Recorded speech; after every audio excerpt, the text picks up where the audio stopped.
gosh. Nikes. Broncos Country 41-32 in what a stellar Monday night game. I can't remember very many games that have been that frustrating, that fulfilled. God! I have no words for this game, and I certainly have a plethora of feelings to feel for this game. This is the Buck Your Feelings post-game show. We're going to have a lot of different things to look at for this game because this was a mountain of a game, peaks and valleys. But we got the dub. We're going into the bye with 8 wins on the season. So let's get into it. This is the Buck Your Feelings post-game show. Let's go.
Oh my gosh. Broncos Country, welcome in to the Buck Your Feelings post-game show. I am your host, Jay Weaver. Beside me, in spirit, is Isaiah Henderson, but next to him is the man, the myth, the legend, Johnny the Mile High Viking Baki Cuzzo. Holy Schnikes is how I got that soundbite going for that beginner. And that is the only thing I have to describe what we just witnessed for 3 hours. What a crazy game. Well, I mean, dude, first of all, what a Monday night football game. But let me be very clear on what I'm saying when I say that, is that the entire country just witnessed what the Denver Broncos are capable of on Monday night football. That cannot in any way be overstated. What a win. Listen, it wasn't necessarily always pretty. Bo Nix said it in his post-game interview with the press. He said, I'm going to be beating myself up about some of that. And you know what? Kind of he should be. Yeah. But the fact of the matter remains, this team did what this team should do. They got it done when it counted. So I'm going to just go ahead and put it out there right now. It don't matter if you win by an inch or a mile. Winning's winning. Dude, this team, we've talked about this culture change. We've talked about how these are games in the past that we fumble and we look incompetent. We don't look like we should be here on the grand stage of the NFL. No, we don't. Is another example, just another chapter in the Bo Nix saga here of like, oh my gosh, we are a playoff team. Welcome to the NFL on a lot of different players, honestly, this game that really showed out, that continue the theme of that defense of anonymous donors, the anonymous crush, the people that we don't normally see on a depth chart that jump out at you, contributing in massive ways. Yeah, baby, yeah! Dude, just what a ridiculous high and low game. And there's plenty of lows that we're going to talk about. Oh, there's plenty, but the highs are even higher, starting with the beautiful green W above your head there, Jay. Boys, we're an 8-win football team at the bye. Is that not bonkers to put out there in the universe season? In a season when when our over and under by Vegas was 5.5. Yeah. On the season, there is still football to be played, y'all. We go into a week 14 bye. We still have weeks 15, 16, 17 to get through. Yeah. Okay, we have 4 games left, and we are way above our over under of 5.5.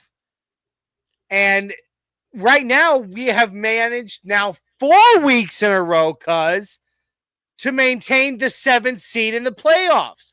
And by the way, the Colts had jumped within 1 game of us going into tonight's game. Yeah. And now, once again, we are 2 games ahead of the next team behind us in the playoff race.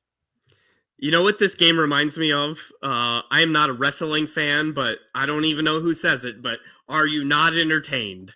Because, my God. Well, first of all, that was not wrestling. That is Gladiator 1 starring Russell Crowe. Shouting, screaming at the crowd, "Are you not entertained?"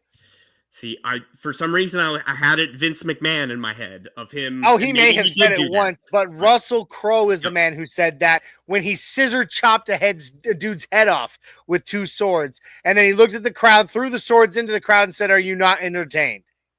So anyway, dude. By the way, I don't know if you've noticed this. There are so many chats already in our chat. Yeah, we won't even be able to get to them all. We won't even be able to get to all of these before the end of the show. But amazing to see people, our friends like Blippy Reppin, Michael Yost, Big E Bronco, D-Rock in the house. I mean, good Lord, Denver City Productions. Everybody's here. It's time to talk Broncos. Yeah, and you forgot one main person, Mama Baki, in the house. We are on a roll. Let's go Broncos. We did. Yes, we got everyone. Mother, thank you, Mommy. I love you.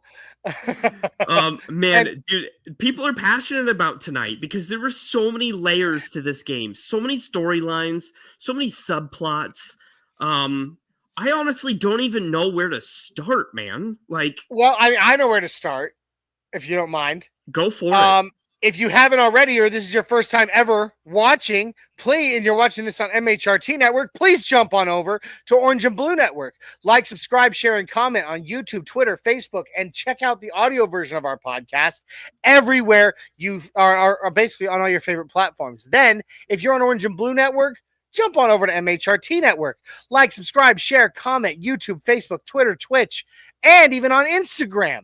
Guys, show us the love. We are fan-led. We are fans just like you, but we definitely could use the boost. You can do it! Very much.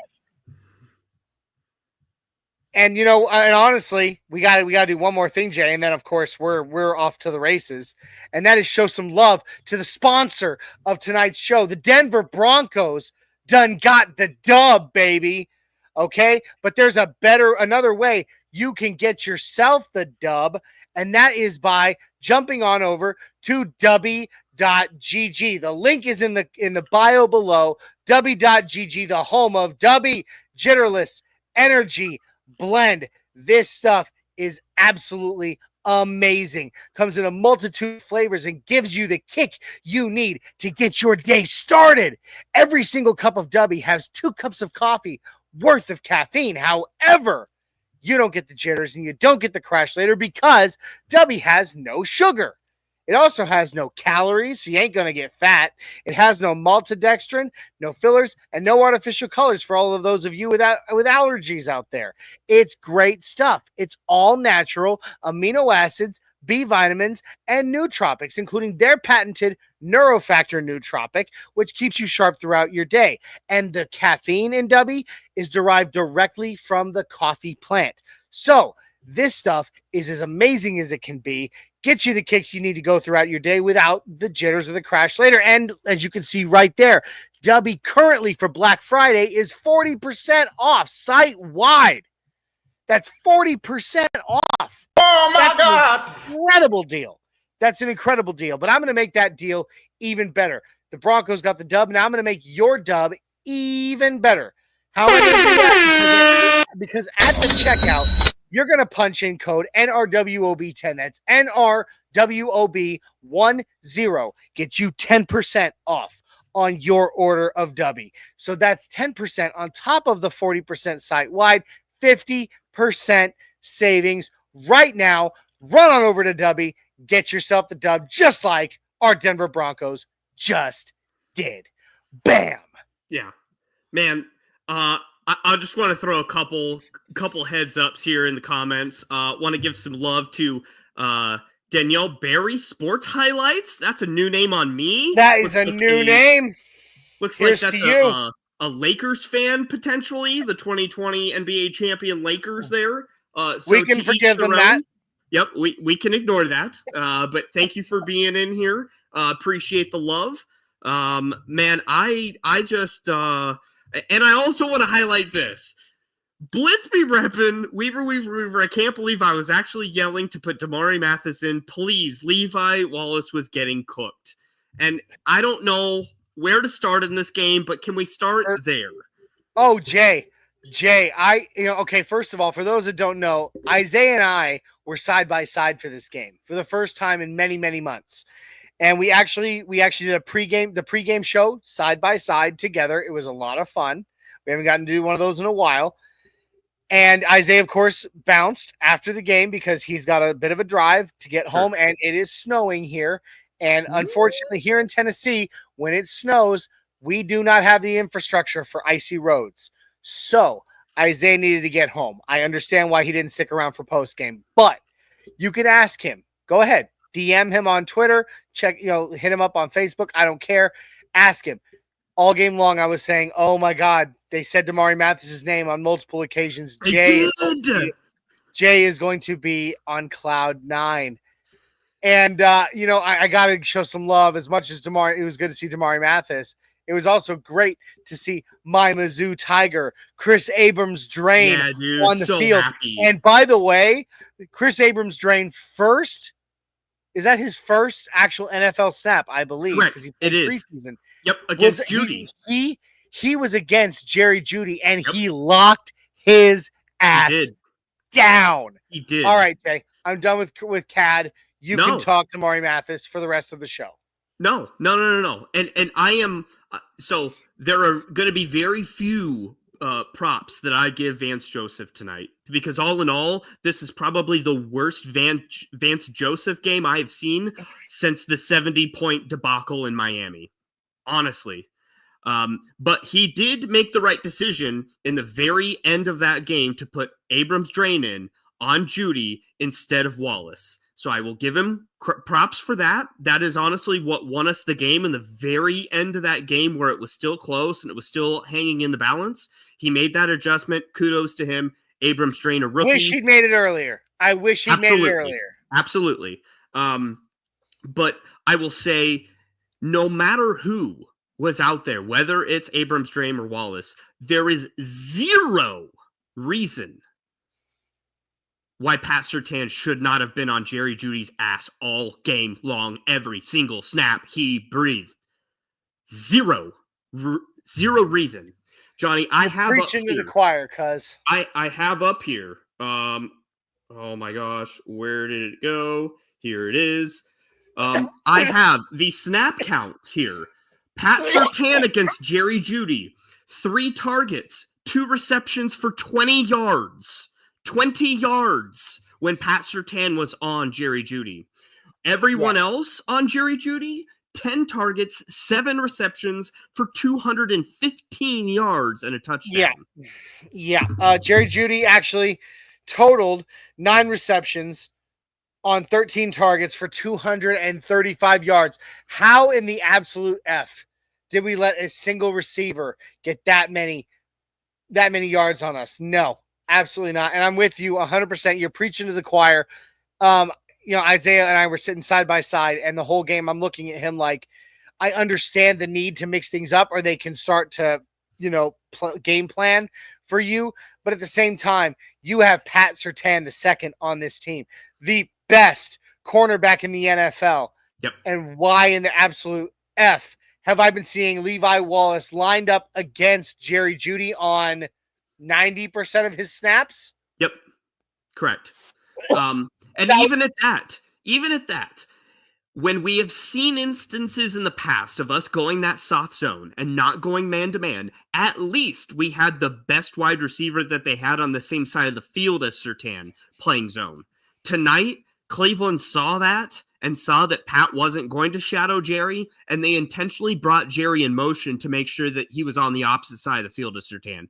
So kudos to Cleveland. Kevin Stefanski for putting their players in position to be successful. That is an absolute dig on Vance Joseph. I don't know how, because the numbers show it. Pat Surtain on Jerry Jeudy, 2 receptions for 20 yards. This was not a Pat Surtain got destroyed by Jerry Jeudy performance. Quite opposite. But the numbers. It was the Broncos. It was honestly the Broncos secondary got torched. Absolutely. By Jerry Jeudy. They did. Not Pat Surtain, excluding Pat Surtain from that. Yep. And honestly, I would almost venture to say it was Levi Wallace that got torched by Jerry Jeudy this game. They targeted him, obviously. Obviously. Whoever was on him. Anyway. I said this on Nothing Rhymes on Tuesday. Riley Moss is the most targeted cornerback in the entire NFL. And on top of being the most targeted, he's also the second rated in pass breakups in the entire NFL. So that shows you, you're taking one shit show and then he's balancing it almost perfectly. He goes out and by the way, he'll be back by Colts week after the bye. He will be back. And by the way, so will Brandon Jones. I'm going to let you know that now. I'm just watching how Brandon Jones moved off that field. Look, that is not a lasting injury based on the way he was moving. He will be back too. All of our starters will be back on the field come Colts week, in my opinion. You could take a huge difference in Devon Key being in there. It was a massive change to how our defense was comfortable. And I have to I have to pull this one up real quick, Jay, because Rob is threatening to leave Utah, come all the way to Tennessee and kick my ass if I don't pull it up. He says, Chiefs, we are coming for your ass. You damn right, buddy. We have Brian Spence. That's another new name in the house saying Broncos, baby. Thank you, Brian. We appreciate you. We got Billy Timmons, who's popped in. He said, where did he put it? This one's just more or less for me, but I'm going to go ahead and show him the love. He said he sent something to me in Messenger, so I'm going to have to check that out. Oh, there you go. Michael Yost, my dear buddy, one of the original 3 with myself and Isaiah of the Baki House Mile High Club. That's right. Gross. And it's not what you think. Don't get weird. saying, where did he put it? Oh, also going for the field goal instead of trying to push the 4th down and possibly giving up the turnover. Props to Sean Payton for putting points before his ego. Analytics before ego, really. Listen, what that was. I'm going to be honest with you. I wanted him to go for it. I'm going to be honest with you. I did. I wanted him to go for it. But the fact that he didn't, we put points on the board, and thank God our defense got it done because the Browns were marching. They were. Right there at the end. Before that beautiful final interception by Cody Barton, they were ready to shove it in the end zone and make it a very close game. And Cody Barton coming up clutch at the end there to save it. He wanted another pick so bad. You know what? And if he was if the dude had just a little bit longer legs, he would have, because that dude's got some for his sideline to sideline speed. If you really look at him, Cody Barton's got some short ass legs. I'm just saying. I'm just saying. But you know what? It was a whole team win. Offensive, defensive, special teams. We got it done most of the time. There was definitely some moments where I was like, oh God, they are letting this Monday night pressure get to them. But they got it done. There were instances where I thought to myself, well, this is how most rookie quarterbacks with average teams perform when we're talking about Bo Nix, because most rookies don't come into teams that have top 5, top 3 defenses.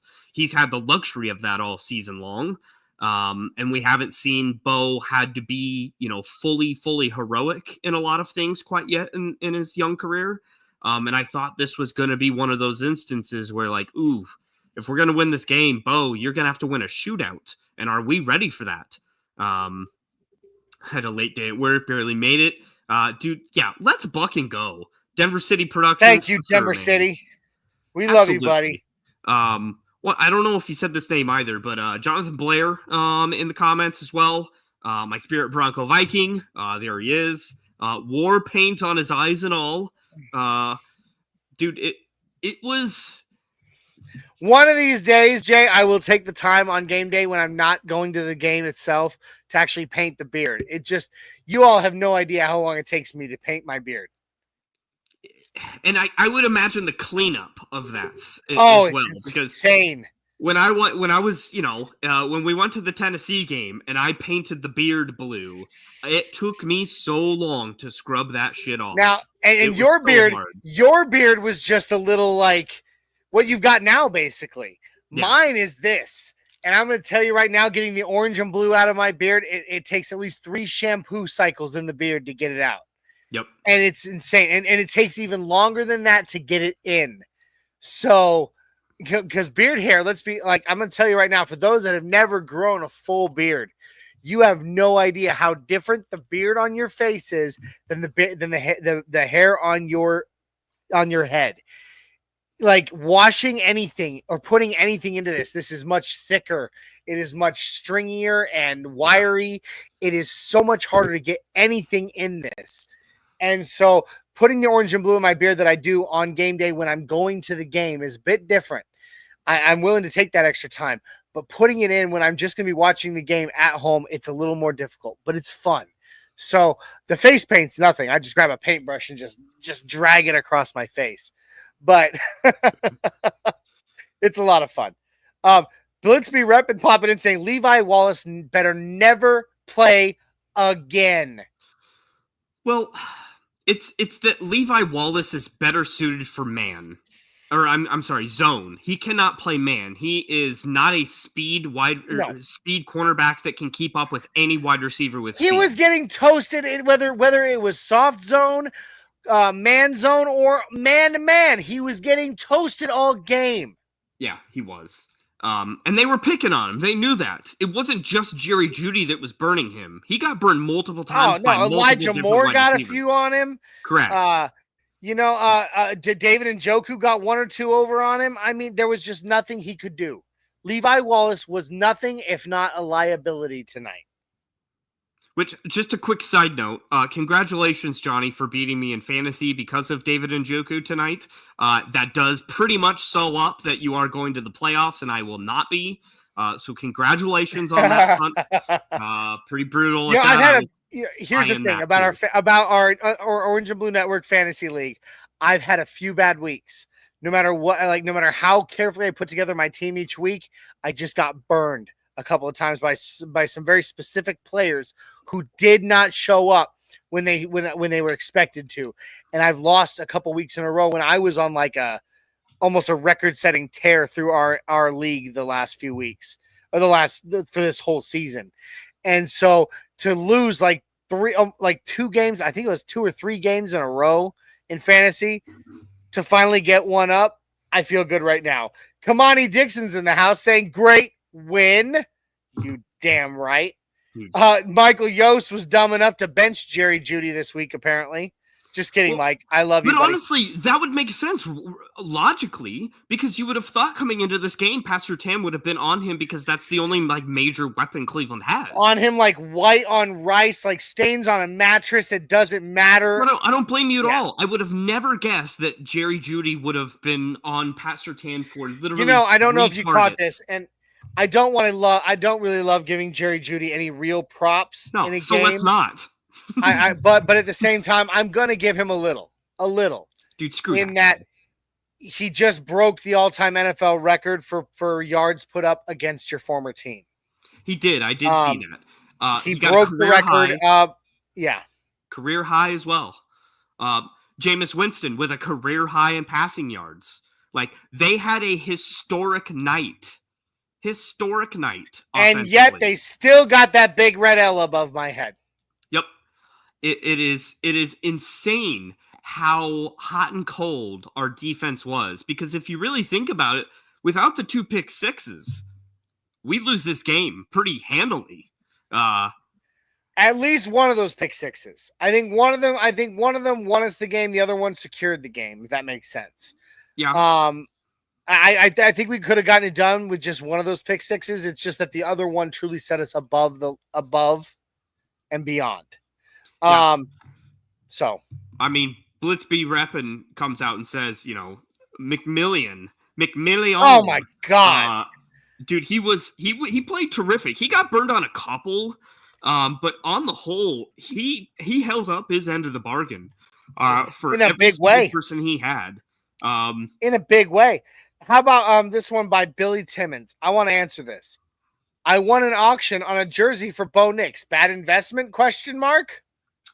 Not at all, dude. In my opinion, for a rookie to come in on his very first Monday night matchup and get a W because of his defense, that's gonna give the whole team confidence that, like, guys, even when we have a horrible game against our worst habits, we can still win. Like, we still have the players in position to win a game. And like I said, you looked at the inactives list going into this game. There was really only one name on that list that really gave you any pause or concern, and that was Riley Moss. Now, again, we've already said it. He'll be back. We got 2 weeks. We got a bye week. We have the latest bye week in the NFL. Yep. Which, how lucky did we get God. with that one? Super lucky. The latest possible bye week. Okay. The Broncos are going to go up against the Colts next, and Riley Moss will be back. Brandon Jones, who exited today's game, he'll be back. There really isn't any seriously concerning scratches or injuries or whatever that aren't going to be back in time for us to fight down the stretch. So I'm totally cool with that. Now, Blitz, he pops in asking this question, or, kind of making this statement. He says, guys, they did this against a corner who never plays. Stop giving them credit. They would not have done that with Riley in there. You're right. If Jerry Jeudy had been going up against Riley Moss or Pat Surtain, dealer's choice, he might have had 60 yards on the day. Unfortunately, he didn't. But the fact of the matter remains, as much as I don't want to give that guy, because I didn't like him when he was a Bronco, I don't like him now that he's a Brown, and I probably never will like him as a player, person, or anything else. All of the above. Yes. Jerry Jeudy did still break an all-time record, and that deserves some props. Dude, he was wide open for a majority of his big yaks. It's not even like he, fought coverage against Wallace. He just literally outran Wallace, or he was wide open in a soft coverage that he found, a part of the zone where no one was, and then just took off. Jerry Jeudy had a good game in stats, but Jerry Jeudy didn't have a command of this game like those stats would suggest, if that makes sense. I don't know. Let's see. Winston with a 30 interception quarterback. Well, that's true. Honestly, this is the Jameis Winston experience throughout his entire career. He will throw crazy numbers up there, and then he will do the dumbest shit in the worst positions of the game. He is, I don't know what his pick six stats are, but he's got to have a crazy amount of pick sixes in his career. A 6'10" Mexican, Adon Diaz. There he is. We are the Broncos, the mighty, mighty Broncos. Man, it's insane. I think this is going to be one of those games where we're going to have down the line, a couple days from now, different perspectives on this game.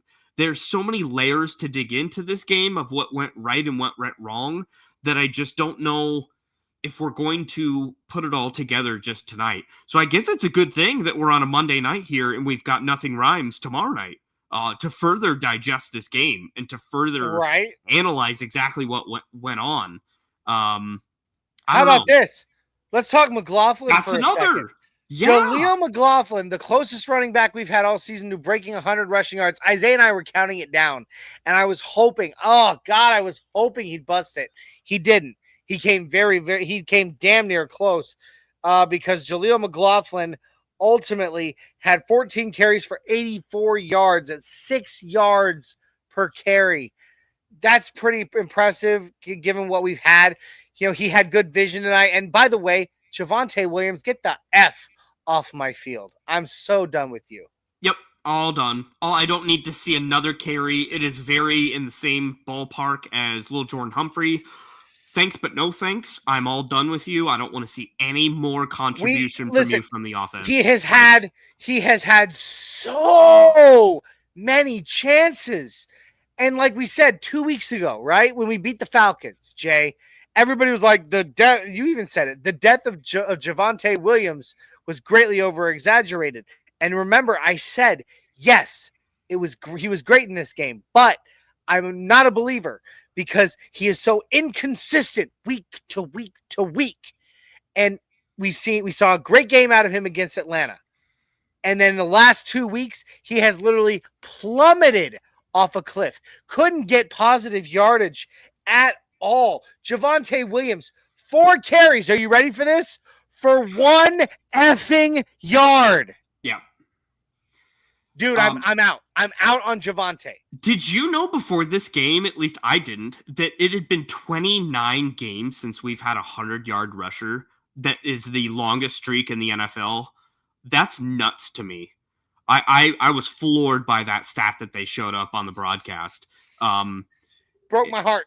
Yeah, and we are the team that most represents like a rushing attack. If you are looking at it from the 90s and on, like we have been the perennial running offense.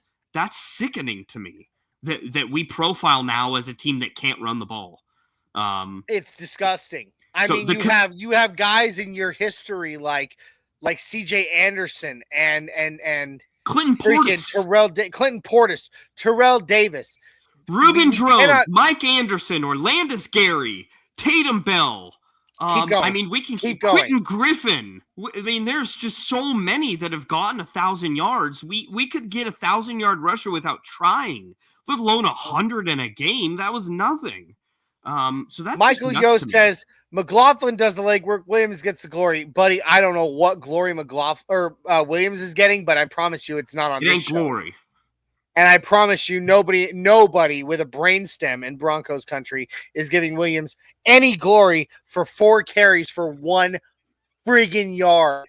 No, McLaughlin owned this game. Audric Estime was doing well as well. Yeah, but Williams, love piece chicken grease, bud. Get the F out of my. I want to be all done with the running back by committee. I want to be all done with that approach from our coaching staff. I know that's a Sean Payton thing, but I truly believe Jaleel, and I said this in the beginning of the year in preseason, I thought McLaughlin would make the jump that he'll be our starter and he'll be our Kamara. He'll be that guy out of the backfield that'll start making a big yak contribution. Yeah, I want to say Philip Lindsay was our last, 100-yard rusher. It's been a long time. Mm-hmm. It's bad. It's sad. Now, I want to pull this one up if you don't mind, Jay. Kamani Dixon, Williams, Bowles, Wallace, goodbye. I agree with 2 of those. Ooh, I agree with all those. Sorry, I'm out. Look, Bowles had a couple of blunders. Bad. Yeah, they weren't great.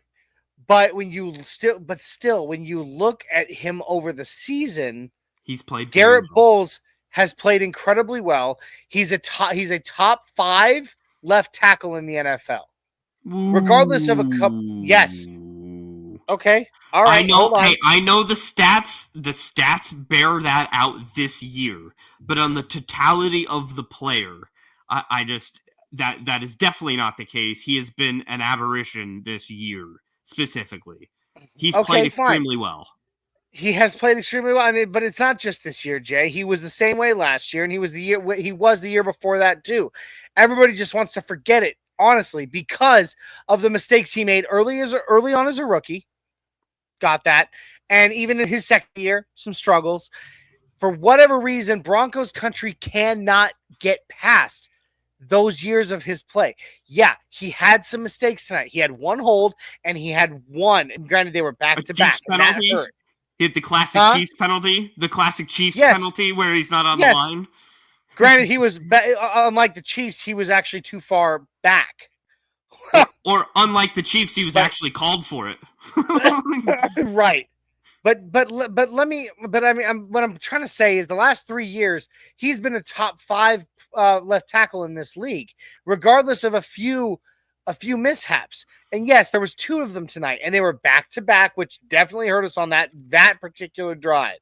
However, I want to make absolutely clear to everybody, and this is not just me talking for someone who I consider a buddy that I've talked to, that I've sat down with and actually hung out with. This is not just me defending him that way. This offensive line is so damn good right now. Do you really want to screw with that? I'm just saying. Myles Garrett really was a no-show in this game. He had a couple plays in the very beginning of this game. Did nothing Who was responsible for it? By the way, sacks allowed on this season by Garrett Bowles, 1. 1 sack allowed by Garrett Bowles this season. No sacks tonight by Bo Nix. None. But I'm just saying, talking Garrett Bowles, look, I understand there's a few things that make us just really want to just strangle him. And granted, that'd be really hard because the guy basically has no neck. Okay, it's like chest, head. The guy is huge. But beyond that, beyond all of that, the guy is still a top 5 left tackle in the NFL. Do you really want to screw with this offensive line right now when they are a top 2 offensive line in the NFL? I don't. Yeah. There's plenty of other players that we need to nitpick at than Garrett Bowles tonight. I would agree with that. He didn't have a bad Blitz game. is in there, says, nah, Bowles is solid. I agree. I don't know. I could be completely off, but Kamani's just defending his point. He just says Bowles does screw up at the wrong times. He does have some costly mistakes at the times that he does, but they are few and far between now as opposed to early in his career. And you are right. Overall, his play is solid. You're right. You're not wrong. You're not wrong. Like if the guy was truly costing us games, I could be on board with that. Now Javonte Williams, bye. I agree with your original statement. Williams, bye. Wallace, see ya. Like last week, everybody was kind of giving Wallace some props, but I was sitting there going, yeah, he had a couple of pass breakups after Riley Moss went out of the game, but how many blown coverages did I see by him? Yeah. And then tonight against Jerry Jeudy, dude, the amount of blown coverage was unbelievable. I was looking at Isaiah saying, is he watching the quarterback or is he just watching the ball? Well, and this is what was really hard for me throughout the game to distinguish. If it was a Vance Joseph issue of schematically, what are we doing, and putting our players in the wrong position to get burned, or are our players not executing and literally blowing assignments? For instance, the Nick Chubb audible or the motion that brought him out on the touchdown. Yes. Wide open, I called it. I was like, no one has Chubb. No one has Chubb. No one has Chubb. Like, what are we doing? Which, by the way, PJ Locke was trying. Now, here's the thing. 2 things on that play with PJ Locke. 1, PJ Locke was calling it out to the defense. Hey, does anybody see this? Hey. Anyone? But here's the thing. When he saw it, he should have shifted. He absolutely should. Because if he had shifted to cover Nick Chubb on that play, the rest of the defense would have seen him shift and made the necessary adjustment. He was trying to get everybody's attention, and nobody, either they didn't hear him or they were ignoring him. I don't know. because he's not the green dot guy. Okay, that's Cody Barton right now. But I guess that's an example of that goes beyond Riley Moss's absence. That is a distinguishable thing that our defense just literally had no idea what the hell they were doing in instances. Exactly. And that's unlike them. That's unlike them. We haven't seen that a whole lot this year. It's another perfect example of the youth that is on this team. It is a young freaking team in general. Like I said, if PJ Locke was doing things the way he should have, when he saw Nick Chubb shift out and had nobody covering him, he should have shifted out with him. And the rest of the defense, Cody Barton wearing the green dot would have seen it and made the shift with him. Yep. Unfortunately, he was like, hey, and nobody heard him or didn't listen to him. And it resulted in a touchdown for the Cleveland Browns. So it was painful. It sucked, but going back to your original point on Levi Wallace, technically Nick Chubb should have been his assignment on that one. Yeah, it's a lot of elements going against us at the exact same time. I kind of feel like it was kind of a perfect storm for our defense with Riley Moss out, that everybody had to kind of shift responsibilities in a way because of that. It's amazing how much Riley Moss is an impact player on this defense. I was just going to say, this is a Riley Moss appreciation game, honestly. The commentators even said that, of like, he needs to ask for a raise. Whatever money they you're are making, missing you Riley Moss. More. Yeah. And he's only, and think about this for a second, though. We've got Pat Surtain secured up through 2029, I believe now. Oh, yeah. Super long term. Riley Moss is still only on the second year of his rookie contract. Yep. So can you imagine we can secure Riley Moss and lock him up through, say, 2030? Once his contract 2031, I would honestly say, once his rookie contract comes up to its end. Because he was Riley Moss was a third round pick? Third, I think. Yeah, okay. Third round pick. So it's a 4-year contract for him. Yep. So at the end of that 4 years, where are we at? 2029, right? Yeah. Lock him up early.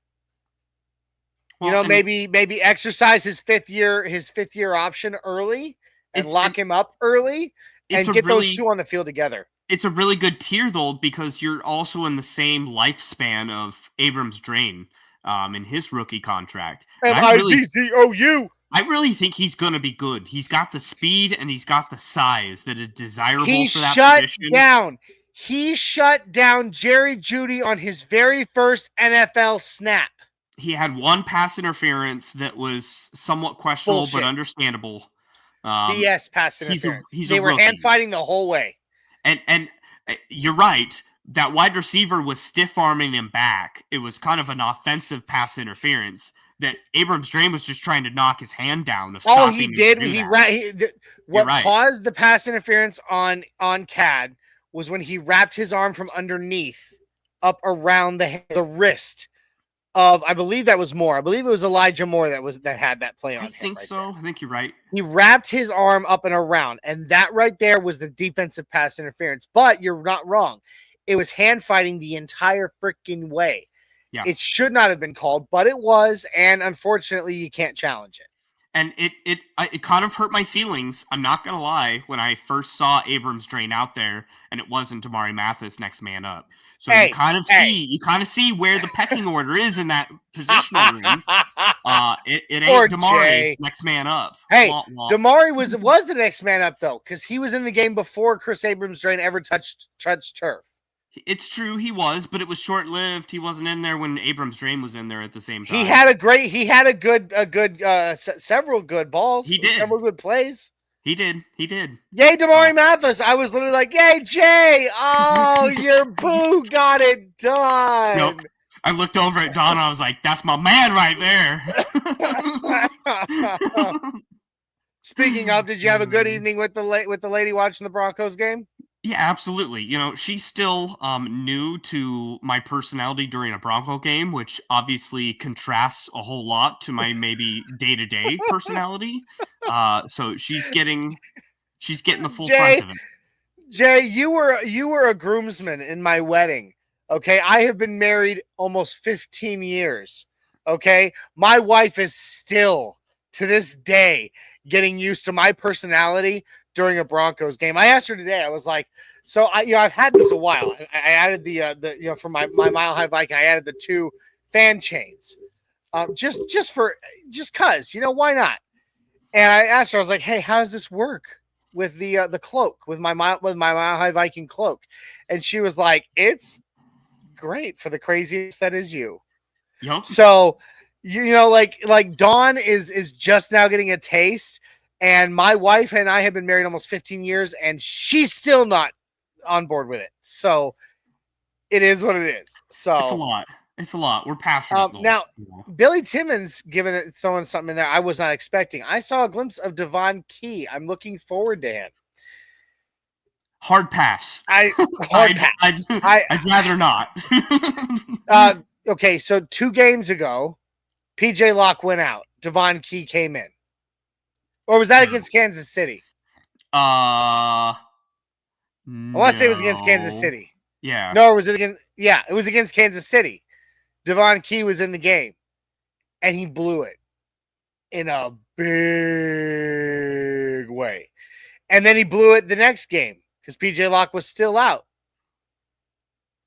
And I just cannot be on board. And I just realized Isaiah Henderson and Johnny Baki is still underneath my face there. Well, that's why I said Isaiah in spirit. Yeah, I'm gonna have to fix that real quick, Jay. I'm gonna jump out while you keep it rolling. That's okay. Kamani coming in here. My wife just say in your game, and she gets it on her cell phone. Hey, there you go.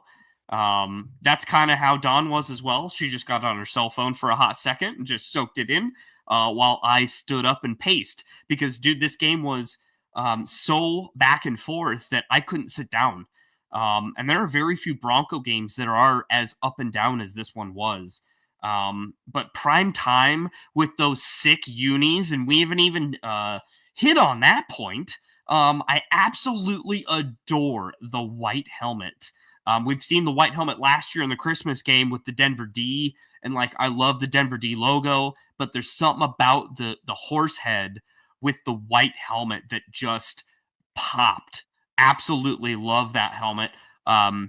I like the navy coming back, but at the end of the day, I would have liked to seen some orange in there, a little more orange pop. But that's just my 2 cents. No, dude. You know what? Oh, he's gone. And just like that. And just like that, he's back. Okay. I'm going to say, Jay, I disagree on the uniform take there, bud. Really? I freaking loved, the all dark, straight, just solid navy. Honestly, if we could have rocked the navy blue helmet on top of the navy blue uniform, navy blue pants, navy blue socks, we were get ready for it. Dark horse. I love it. It was just, it just looked powerful. It looked mean. It looked nasty. I loved it. I will say the nameplates of Sutton and Macmillan were about to fall off as the game progressed. I was like, holy crap, someone's going to lose their name here in a second. I said it to Isaiah. I was like, dude, could you imagine getting the football card, the game-worn football card? Have you ever seen those? Yep. It's like the football card with a piece of the jersey square in it. Yep. Could you imagine getting the one from that game being like, I got all of Sutton's name tape on my card? But so there was also controversy about how this was an alternate jersey game, and this could have been the throwbacks. So you're allowed 3 games in a season for alternative helmet / jersey, and we chose the 2-1. And so in future years, I don't know if we'll see this again. We may, because the demand's so high, see 3 games for retro instead of what we just saw tonight. So soak it in. We might not get to see that every day. I mean, it was fun. It was cool. Kamani Dixon saying, I miss Justin Simmons a lot. I miss him. I miss his locker room presence. I miss the player that he was. for this team. I missed the picks that came with Justin Simmons at the safety position. Jones has provided just as much, if not more, than him in a lot of instances. I said this pregame. Was Isaiah and I, we took, Isaiah picked a couple during the pregame show. Isaiah picked a couple of position groups and asked me, and he wanted to give them letter grades based on the season so far. And I chose, and he chose the safeties. And I honestly said, of all the groups he picked, I gave the safeties the highest, which I said an A.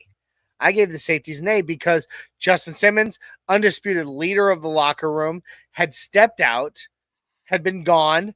And we were worried, but Brandon Jones and, PJ Locke, these dudes had stepped in, and with a rotating, even with Devon Key's mishaps every now and then, I have not once this season. I said the same thing about the inside linebackers. I have not once this season found myself screaming after a game, God, I miss Justin Simmons. I miss him because 1, he was a great player. 2, he's a friend of the show and a personal friend of mine. And I love him to death. That being said, I don't find myself actually being like, oh God, what are we going to do without him? Because these guys have stepped in and done such a good job. The only times I think about Justin Simmons is when Brandon Jones is hurt. But at the end of the day, Justin Simmons was hurt. So now there was one play. I will say this, Jay. One play tonight, Brandon Jones should have either had a PBU or an interception on that ended up becoming a David Njoku hauled in, reception. And I literally said to myself at that moment, Justin Simmons would have had the interception there. Yeah, I can understand That's the one. That's the only one I had though. So we got our main guy here, Bronco Libre, in the comments. Seeing the jersey in person, they were very clean. The host of Friday's all Spanish Denver Broncos podcast, Viva los Broncos, which, by the way, had its second episode this last Friday and was phenomenal. If you guys have Spanish-speaking friends, family, whomever, please let them know there is now officially a fan-led, entirely in Spanish, Broncos podcast on Orange and Blue Network. Please let them know because they should know. I was going to say, I've been quite familiar now with Google Translate due to that show. I've gotten fun, isn't it? It is. It is. I speak very broken Spanish. So I'm sitting there every now and then I'm understanding what Adon and Libre are saying. But otherwise I'm sitting there going, okay, hold on. And like you said, Google Translate. And then I'm translating. I'm like, aha. And then I throw in my comment in Spanish and I'm like, yep. I put it in English, grab Google Translate, throw it into the chat. It's a lot of fun, actually. And also, for people that don't speak Spanish, you can turn captions on to English. So you should be able to see the transcribe in whatever language you want. After the fact. You can't do it live. Not in a live. You can do it after the fact. Gotcha. I was going to say, I think I saw mine after the fact. I was not. Yeah, you cannot caption it to English live. Oh, no, my green screen just went down. Oh, well, we see half it. Hold on. What happened to Mile High?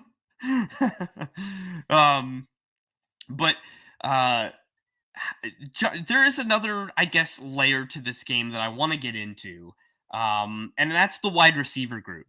That was a group that we have not spoke about that had a lot of interesting layers, I think, to this game.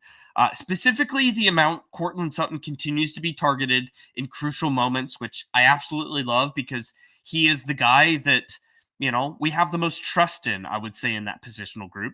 So he should be getting the bulk of the targets. He should be getting the bulk of the third down situations or the situations where we got to have a catch. But I was kind of surprised with the amount of instances where we threw the long ball down to Mims that obviously was the home run that worked, but we threw the ball down to Franklin a couple of times as well. We keep force-feeding that long ball, which is something that this offense, I think, desperately needs to have on tape. And I say on tape because it is something that I think we need to showcase to other teams coming in week for week so that we can improve our running game and can play off the play action. because I think one of the reasons why our running game has been suspect for most of this year has because a lot of the defenses have come into our game and game plan to stop the run and to be knowing that we have a rookie quarterback in a coverage sense. So throwing those long bombs and getting that, at least in the eyes of defensive coordinators around the league, is a good thing, whether they hit or not. Just throwing them up. So I appreciated that layer of the play calling tonight. Yes and no. I'm going to agree with you and disagree with you all at the same time. See, here's the thing. Kind of going to Billy Timmons here. Vele was quiet tonight. Yes, he was. He had a few receptions. Let me pull up Vele's stats real quick here. Because he had 4 targets. I didn't realize he had as many targets as he did, but he only had one reception. One reception for 16 yards. Yeah, and that was very painful. Sus. Like, don't say it right, Jay. we are not like whatever this next generation is. Should I get up and do a TikTok dance or a Fortnite dance? No, you should not. We are not Gen Z. Thank you very much. We are millennials. Thank you. And true millennials, not those baby back, whiny Karen millennials either. But no, Devon Vele, 1 catch, 16 yards on 4 targets. That's painful. But at the same time, you know what? It just wasn't working. But what I'm going to disagree with you on, I'm going to agree with you that yes, these are, we need to get. I'm trying to say this right. We need to get the deep pass. We need to achieve it. Once we can do it, we know Cortland Sutton can do it. It's these younger guys. In a 50-50 shot. It's these younger guys that have yet to really realize what they're capable of in the deep pass. A couple of them, especially, oh God, Marvin Mims stops short, and Troy Franklin, both of them stopped short on routes that if they had just taken 2 or 3 more steps were theirs. It's timing. If we can get that deep pass on film, you're right, absolutely. It's going to be an incredible achievement, and it's going to get on film, and it's going to be something for them to see. That being said, I think we're trying to force it just a little. Bo Nix is trying to force it a little too much. And honestly, at some opportunities at the worst time possible. Yeah. Third and 10, like 3rd and 4, sorry. When we were 3rd and 4, and you're trying to throw a 35-yard bomb to, I believe it was Marvin Mims who dropped it, or maybe it was Troy Franklin. And I'm like, dude, we did not need that there. It was 3rd and 4. We just needed enough chunk yardage to get us a first down. But in the same token, you're right. And I had frustration with that as well. It's the timing of doing that. There were multiple first downs where we got about 8 yards and we got 2nd and really short, 2nd and 1, 2nd and 2.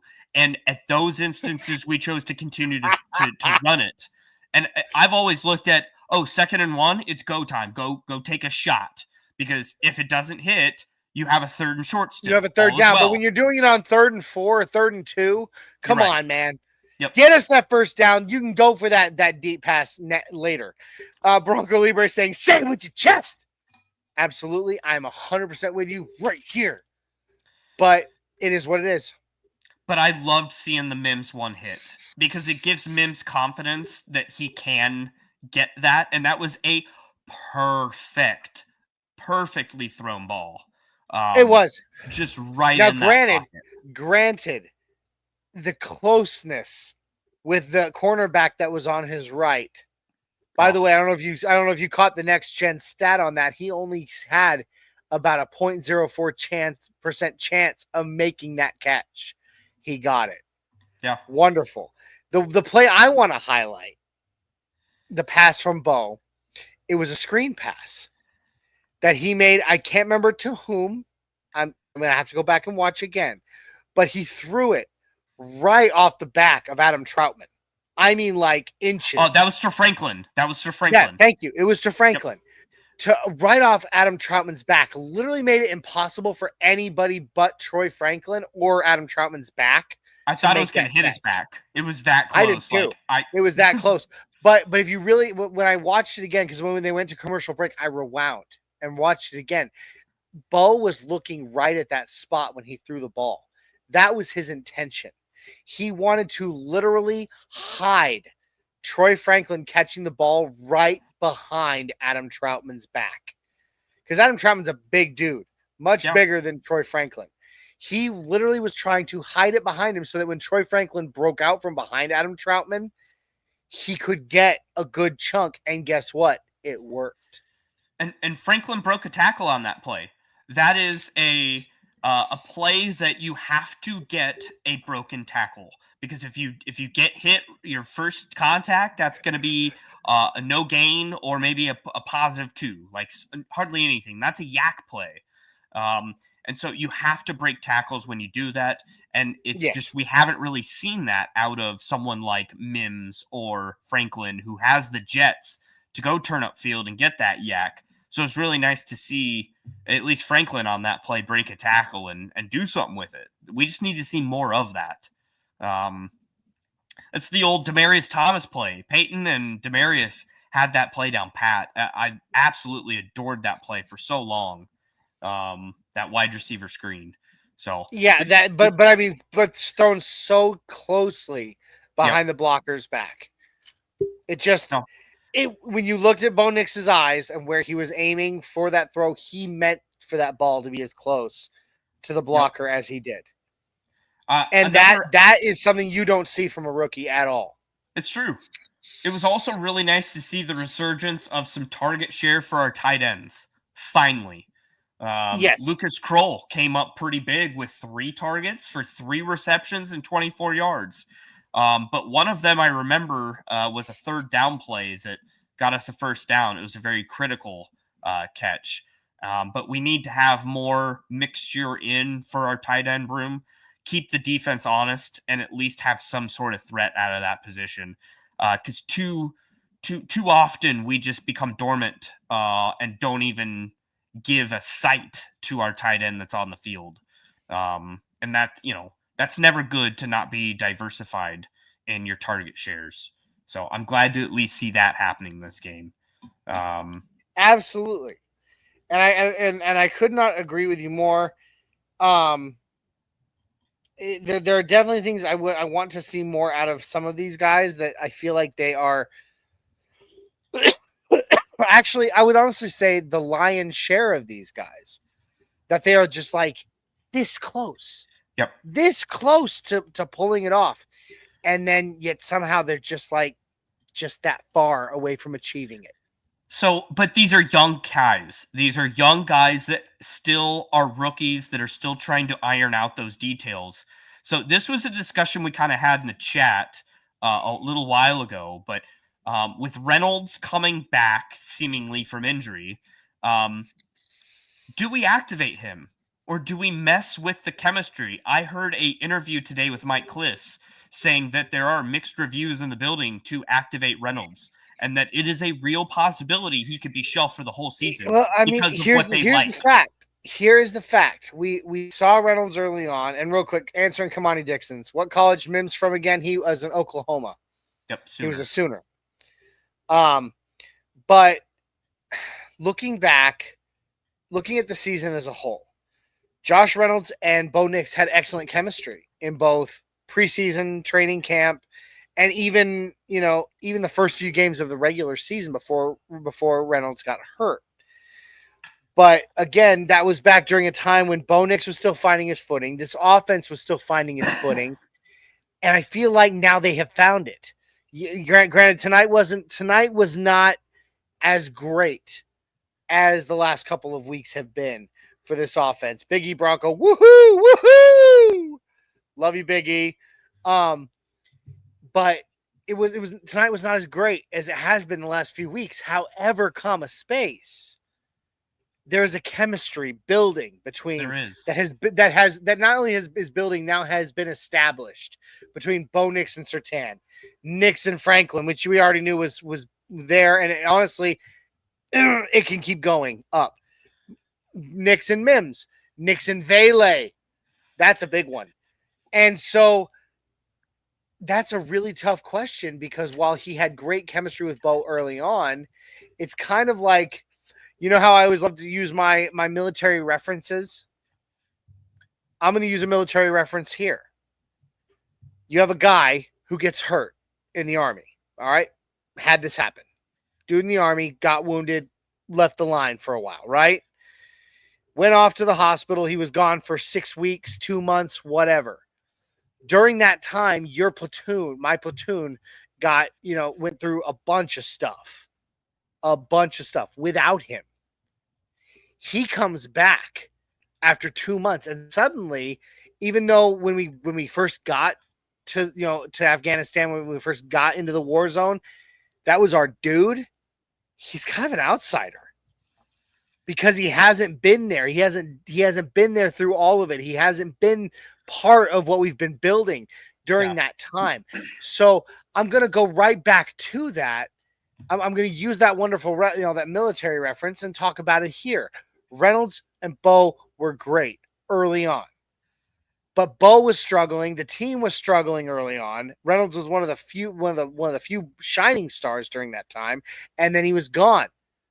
Well, and now he comes back when the whole team is a shining star. Yeah. At the time Reynolds was having that, to your point, we were seeing that Franklin shouldn't even be on the team. He should be on practice squad. If you could pass practice squad, he was getting screamed at practice. We were yelling at Mims to can we see anything out of you? You have been a dead weight on this roster, and except for punt returns. Yeah. But we were saying, isn't there a way to scheme him open? Isn't there something we can do with Mims? There has to be. And that was the point of the season that we were at. You're exactly right.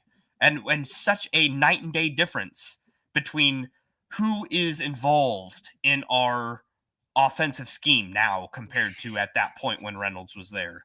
So, I mean, you're totally right. I'd love to see Reynolds just be able to step in and be an instant playmaker again, and be someone who we can count on, but at what cost? Yeah, that's the real question.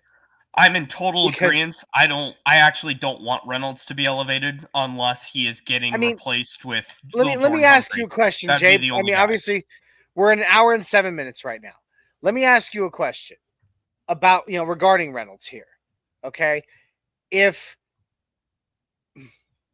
What do you think are the odds that Reynolds steps, if they elevated Reynolds on Tuesday? They have to do it by Tuesday. Okay? They elevate him by Tuesday. He comes back to the team, and we see him on the field against the Colts. And we see him the rest of the season. What do you think the odds are that he's on a 1-year deal, right? Yep. With the Broncos? Okay. What do you think the odds are that we extend him to a full contract? 0. Absolutely zero. Yep. So why not continue based on that right there? Yep. Why not continue to build around the guys that are on rookie contracts, that are young, that you've already given contracts to, like Courtland Sutton, and continue to build around this core group of guys that you're now productive with, rather than throwing someone in there that will likely, not necessarily will be, but likely be gone next season? Yeah, you're totally right. Reynolds was, traded away or released from Detroit because he was a drop machine. And there was instances, even in the glory days of Reynolds here, that he had some timely drops. Some things of ooh, dude, come on, man. You got to have that. Now, you're the vet possessional wide I would love, like, since we've been pretty positive on this one, but we've had some negatives too. Let me point out another negative: a really annoying drop by Courtland Sutton. Yeah, dude, that was brutal, wide open, man. That was the kind of pass you absolutely expect a vested veteran like Courtland Sutton to be making. Yep. And it wasn't like it was well defensed. It was a wide open catch, and it hit him in the hands, and he just dropped it. And I'll give him this much. When they showed the close-up of him afterwards, you could see the disappointment in himself on his own face. He was beating himself up more than any of us could. But at the same time, come on, man. Yep. Those kind of things will cost us in the future. And again, I'm all good with that for Troy Franklin. I am not okay with that for our veteran 1A wide receiver. That can't happen. So That it cannot depends happen. on who it is. And Now, it just can't be him, granted, the following two plays were both passes which by Bo Nix to Cortland Sutton, which he secured. So that is another perfect indication of the kind of leader that Sean and Bo together, the kind of leaders that Sean and Bo together are, showing faith in their players and also showing them, hey, I'm going to give you another shot. They literally ran that same play the next play, and he caught it. Yep. But at the same time, like that first drop shouldn't have happened in the first place. Yep. You want to bring up a couple comments? Oh, I would be pleased to.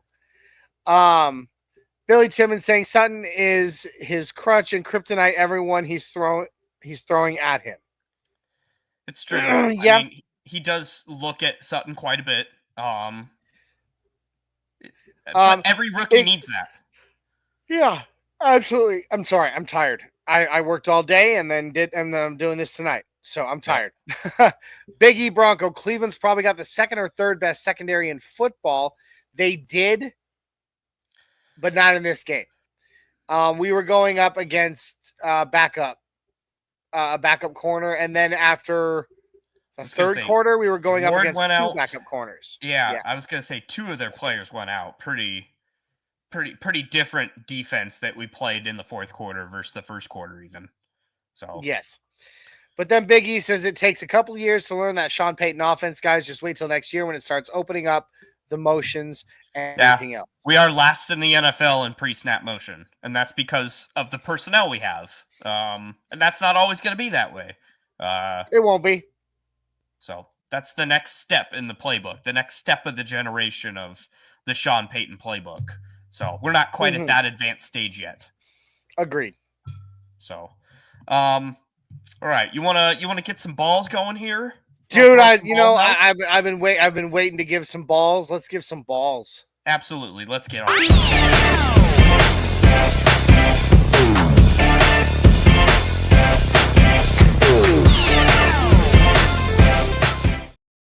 All right, so we got some positive things to look at. I might give a game ball to Vance Joseph and take it away at the same instance, just because he deserves that, I think, this game. But I don't know. It was a positive game for a lot of guys. Who was your first game ball, Johnny? I'm going defense for my first one, Jay. And I'm probably going to steal one right out from under you right here. Jaquan McMillian. Ooh. All right, now look, this dude was all over the field tonight. Whenever he was on the field, whenever we needed, our nickel corner was in, and Jaquan McMillian was in there, and he was everywhere he needed to be at all times. Multiple passes, defense. Let me pull up his stat line real quick, yeah, if you don't mind me doing so. Well, I had it. I thought I had it. Oh, here we go. Oh, well, God bless it. Okay, here we go. Jaquan McMillian. He was 5 total tackles, 5 of them solo. Okay, passes defense 4. So I can't tell exactly how many targets. I'm gonna open up my handy dandy little tablet phone here and take a better look. I want to see if it'll show me how many actual targets he took in this one. But here we go. All right. Jaquan McMillian. He was 5 total tackles, 5 solo tackles, and of course, with a 44-yard pick 6. Now I want to point out, and four passes defensed. All right. So he was everywhere he needed to be when he needed to be there. That interception secured this game for us. Plain and simple. He read it like it was a Cliff Notes book. Not just read it like he read it like it was Cliff Notes. Okay? He saw it, he understood it before it was even thrown. He knew right where that ball was going. He barely even had to move. He like hopped into it. It was like mine. And then he, he fell and had the wherewithal to realize I haven't been touched.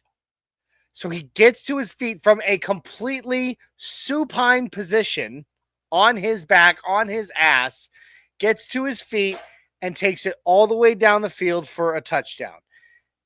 Just, I don't know, between that pick six, of course, securing the game, and that kind of production of tackles and passes defense in this game, Jaquan McMillan deserves not only a game ball, in my opinion, he deserves a big-ass cookie.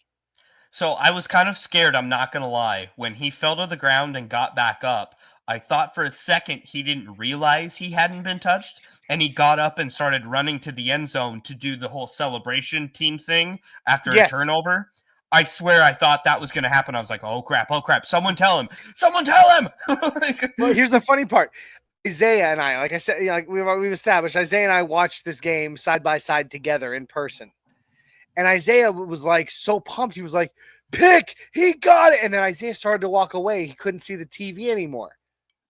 And so I started to shout, he's going. And Isaiah's like, what? Comes running over and looks just as Jaquan crosses the goal line. And I was like, dude, he was never touched. Elijah Moore went out of bounds. So even though he came back in and made chase, he couldn't have even legally tackled him anyway. It was amazing. But on top of that, dude, 5 total tackles, all 5 of them solo tackles, and then 4 passes defense on top of a pick six that secured the win for us. Dude, Jaquan McMillan, here's your game ball, buddy. He stepped up big when one of his counterparts was having the, horrible game of his life. He stepped up. We talk about all the, passes that are thrown opposite PS2. He got a share of that as well. I would imagine a bump increase over his normal share, his normal target share that he, normally gets when Moss is in. So yeah, dude, he had a stellar game. I'm going to stay on the defensive front.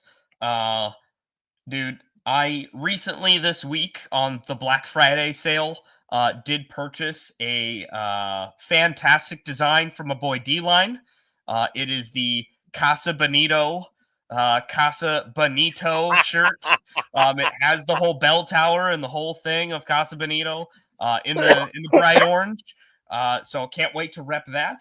But dude, his very first touchdown, I believe his very first interception, but he absolutely wrecked this game with that pick. This game could have gone awry if that play didn't happen. It was early enough in the game where Cleveland was, doing anything they wanted on offense. And they were, driving to go score a touchdown. It was very reminiscent, honestly, of the PS2 interception on the Raider game that you were at, of just such a spin of momentum in a game that we said, oh, okay, well, we're not going to lose this game now. And that was such a turning point in this game. On top and I want to, if you don't mind, on that play, I just want to toss some kudos. I know you said you're going to give him a game ball and then snatch it away. Yeah, I want to give a little kudos to VJ for the disguise on that play, because I don't know if you caught it. He had Zach Allen make the rush from the outside and dropped Nick Bonito into coverage. Yeah, but they started exactly in their normal positions. So it was a very well disguised play, one that, and you could never have guessed that Nick Bonito would be in that coverage, and yet there he was. Well, and Bonito was covering a wide receiver that was on the top layer of the slants. Started with a different wide receiver and ended with the pick on a different. That is some game-changing crap right there out of a player that doesn't have experience doing that job.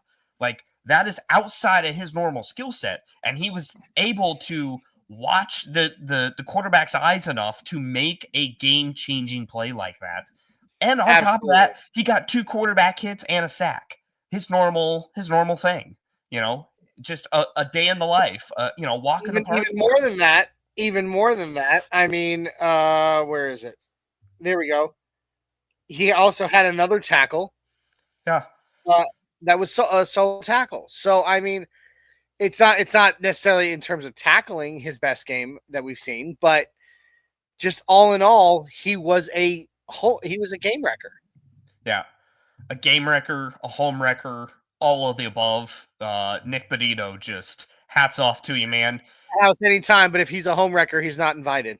He's going to end up being probably the biggest value draft pick that George Payton has made. Maybe Devon Vele might be that also. But as far as draft value for what we're going to get out of him, Benito's going to be a paid man. The way he plays at a very rich position for where he was drafted. Very. Hold on. Mundung is coming in to give you some shit. The coaches saw Mathis take over for Wallace for one play, and they went, nah, put in Abrams' drain.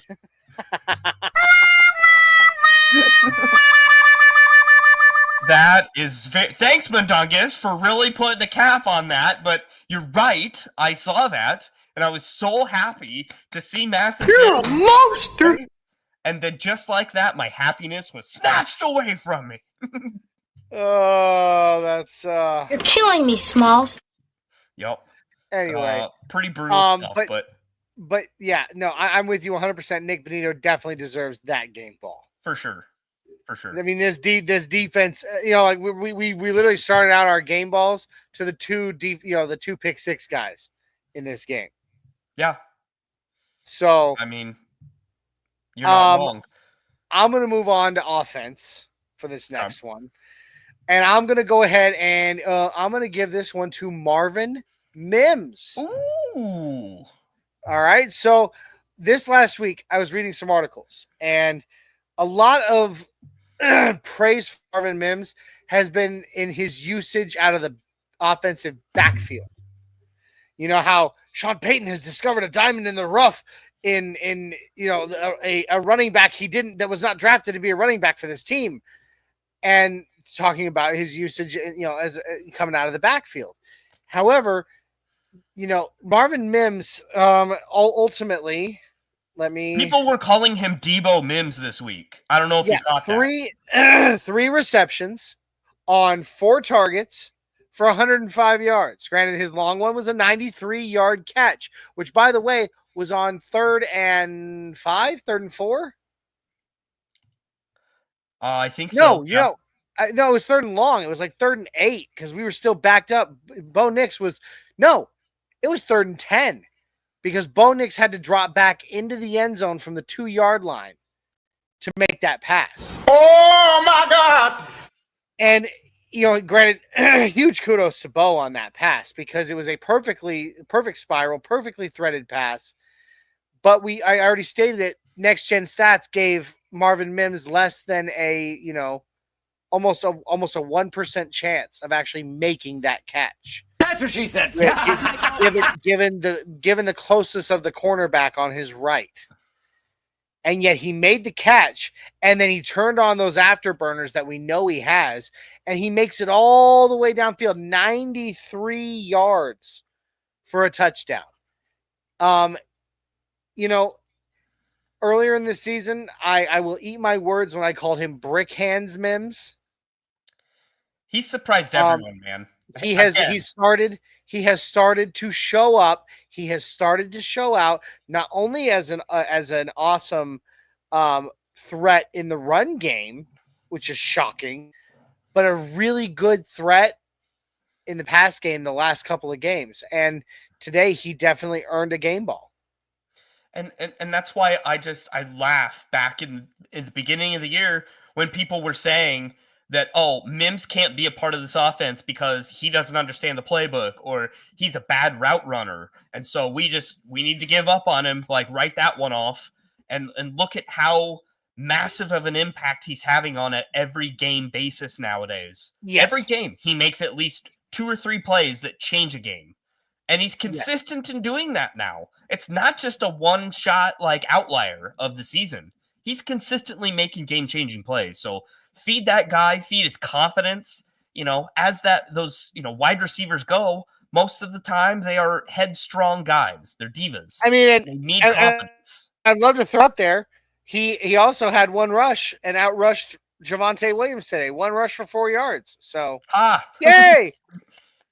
Not hard to do there. No. So that's a good bridge to my next game ball. Jaleel McLaughlin, Sarah McLaughlin's little kid. I adore him. I loved him preseason to be the guy on this team, to get the bulk of carries, to be Sean Payton's Alvin Kamara, to get some diverse stuff that we've seen for Mims. I thought was going to be, for McLaughlin, and that still might be true down the line here. He has shown the spark that we haven't necessarily seen out of him. But again, as wide receivers go, and so goes running backs, you need to let them have some carries to kind of get settled. And this timeshare running back room that we've had has not yielded us anyone that has been able to get into a rhythm running the ball. And tonight we finally gave one guy the bulk. He had 14 carries of the 26, so more than half of the carries went to Jaleel, and he performed well. He had a 6.0 average for his 14 carries. Really wanted him to get over 100, that century mark, but he just fell short at 84. But he had great vision in this game. We saw quite a bit of runs that he cut back, almost as if we were running a zone scheme, even though we weren't. But he really has some really good vision in some cutback lanes that I guess I hadn't seen out of him before this game. And it doesn't hurt that he has some jets on him, that once he gets some open space, he can just go. So I want to see more opportunities for him moving forward. Kind of Philip Lindsay-esque. Very much so. Philip Lindsay could make one cut and then you're going downfield. But you make that one cut. Pookie, you don't see that cut anymore. You don't ever see that out of him. He's just running downhill. No, right? And by the way, now I do want to point out, he was, Javonte Williams was 4 carries for 1 yard and 1 touchdown. So that 1 yard he got was into the end zone. Yep. But one thing I did notice about Javonte that he is not doing anymore at all, he used to do it all the time, was putting his head down and just charging. He's running upright the whole way and getting just swallowed alive. Yep. And I don't know if he's scared. I don't know where his, I don't know what it is that has changed in him. But he is not the running back that we saw his rookie season coming out of Carolina. He's got no burst, man. And he has never had burst in his career. What he had was that he could at least make one person miss sometimes and then break at least one tackle. And so that always resulted for positive yardage. He was never a negative running back. He always fell forward. He always dragged the pile. Not anymore. That skill set's gone. And so once that skill set, the thing that made him unique, is gone, he's nothing. Like he's a shell of himself, and it's kind of sad. But that's not going to change, I don't believe, if he changes. Well, when he changes teams next not year. Anytime soon, anyway. It's likely flat for him, and likely not in an orange and blue uniform. Definitely not there. But anywhere else, it's a wrap for him. I'm sad to say. Absolutely. No. Okay. Last one for me. I'm not giving any to coaches today. I felt like both Sean Payton and Vance Joseph's play calling, or at least personnel decisions, were suspect. Sus, you mean? No, I won't say that, Jay. I won't do it. I'm going back to defense. Because ultimately it was the defense that won us this game. That's true. And so I'm going back, and I'm going to agree with Mundungus's most recent comment. Cody Barton, bud. Holy shnikes. Yes. Now just referencing Cody Barton here, to Mundungus's point here. 8 tackles, a pass defended, and a game-ending interception. I mean, dude was on fire tonight. Alex Singleton, who? Yeah. I love Alex Singleton, and when he comes back, if we can find a way to make it work, fine. But I'm not, just like I said, kind of with Justin Simmons, the Justin Simmons conversation earlier. I'm not finding myself screaming at the end of games, God, I miss Alex Singleton right now. I'm not seeing that big of a drop-off, and Cody Barton has really stepped in. He's wearing the green dot. He's being the field general that we need. And, dude, I mean, 8 tackles with a pass defense and an interception to steal away the last chance that the Browns had to come even close to tying it up.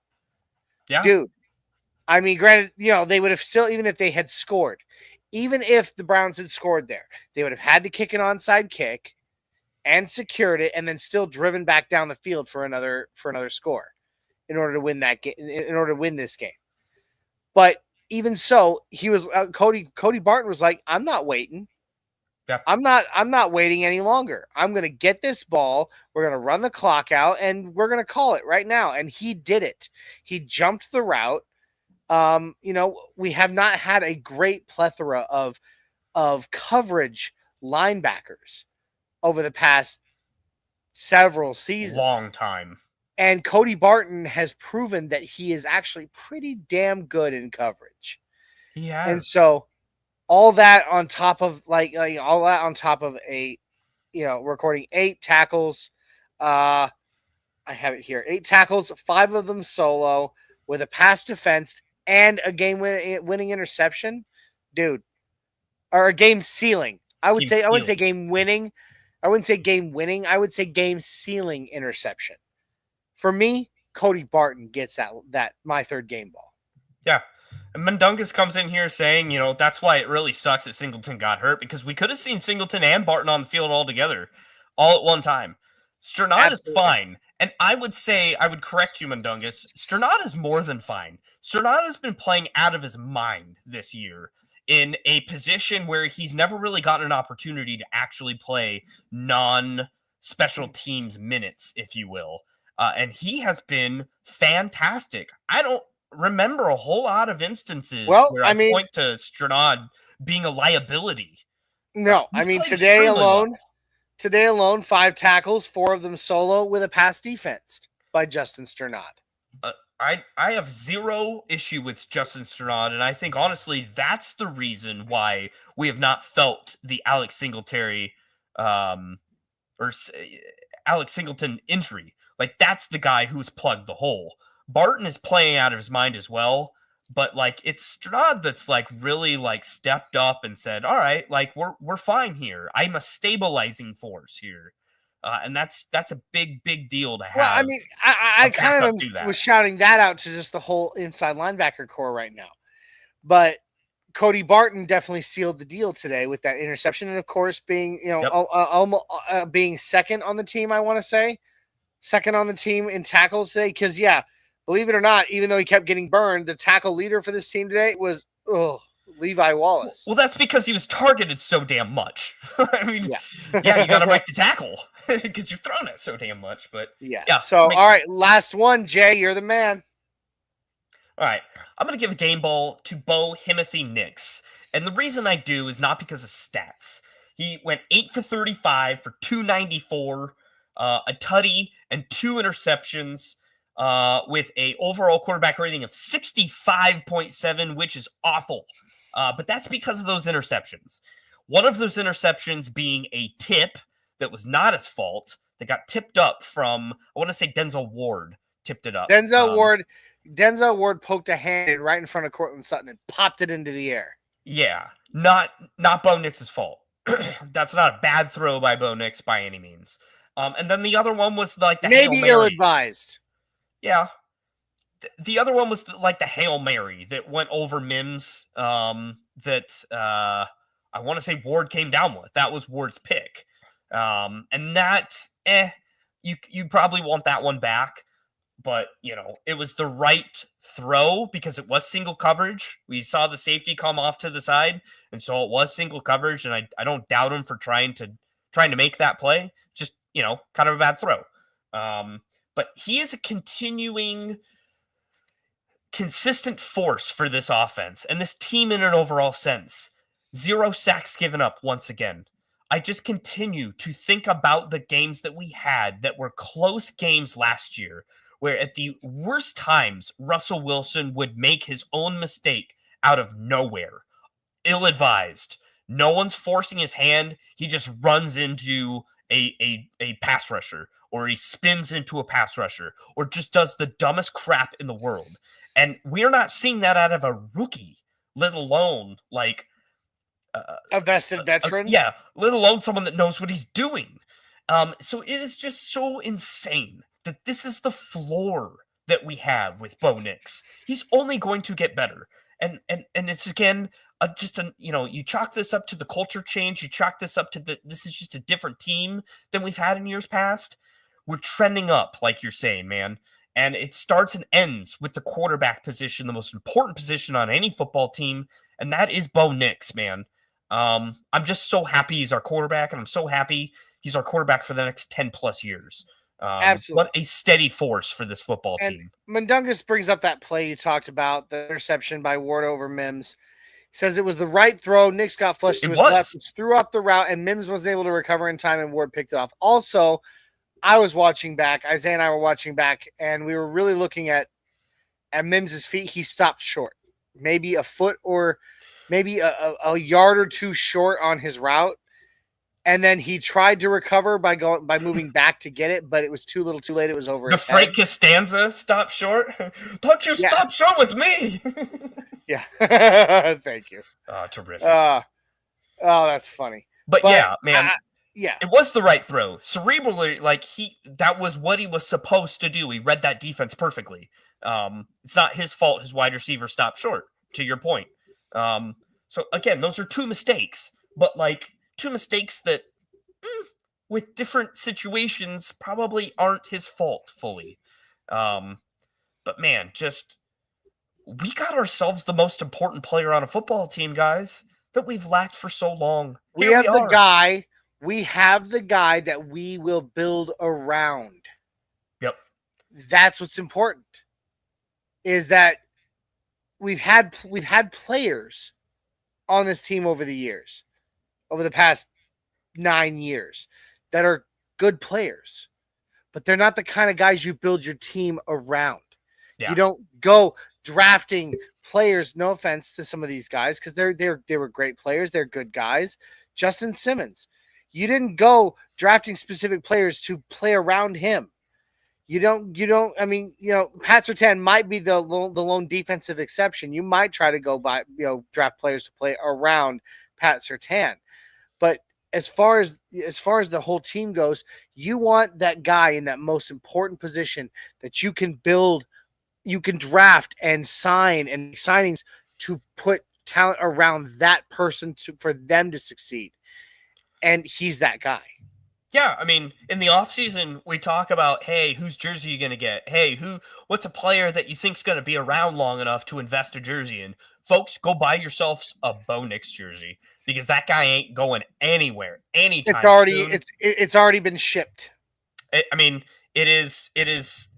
the guy. That's the guy that is going to be the poster board, the spokesperson, the sponsor for this team. He is going to be the face of this franchise for a long I predict before next season, he will be the face of a toothpaste commercial.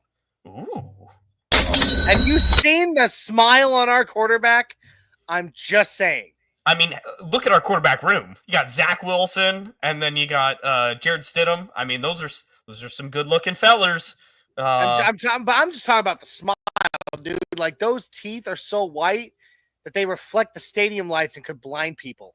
I would say all three of our quarterbacks, all individually, are better looking than Sam Hartman. Yeah, soak that in, Nuggets, okay? Bruh.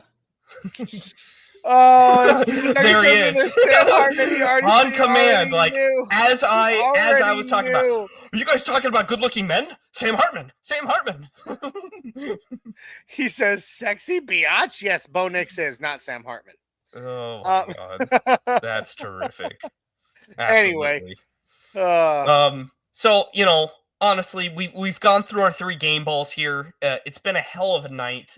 These late nights are always they're always tough because we're up so late doing the podcast and everything after the fact. But man, it's a hell of a lot easier staying up this late and doing this with you on a game like this compared to the shit shows that we've been seeing in past years. So yes, great feelings to Buck here on this terrific absolutely, W. And we get to soak this in on a whole bye week. We go into a bye week now in command of a playoff position. On a 3-game win streak. Yep. I started to do that, and then I went to do that, and then I was like, on a 3-game win streak. Yeah. Dude, it's insane. It is insane where we are as a team with 8 wins going into a bye. And we basically solidified ourselves as a playoff team tonight. Because I think by the time we play the Colts, I think the Colts are going to have another L next week. And here we go. Like it. And if I'm being completely honest, as I've said before, I am not scared of Anthony Richardson. No, at all. You shouldn't be. Jameis is way better than him, obviously, as we saw. So this was the game to kind of worry about, and we passed the test. So on to the next one. So indeed. So, guys, with that, I want to thank you once again for joining us for this Buck Your Feelings post-game show. Again, if you like what you see, you like us, our smiling faces, our takes, our hot takes, our cold takes, please like, share, and subscribe. Find us on all of our social network sites here on the Orange and Blue Network. Also, our partnership with MHRT Network, go over there. We've got a slew of great offerings, great shows to give you round the clock every day about the Denver Broncos, our team here. So with that, I appreciate y'all being here, soaking those positive vibes, those dubs. We'll see you tomorrow night. Yeah, and I'll see you tomorrow night for Nothing Rhymes. But in the meantime, we'll all take a second to just say screw you, Jerry Jeudy, and take your L on the way out. So with that, take it easy. Go Broncos.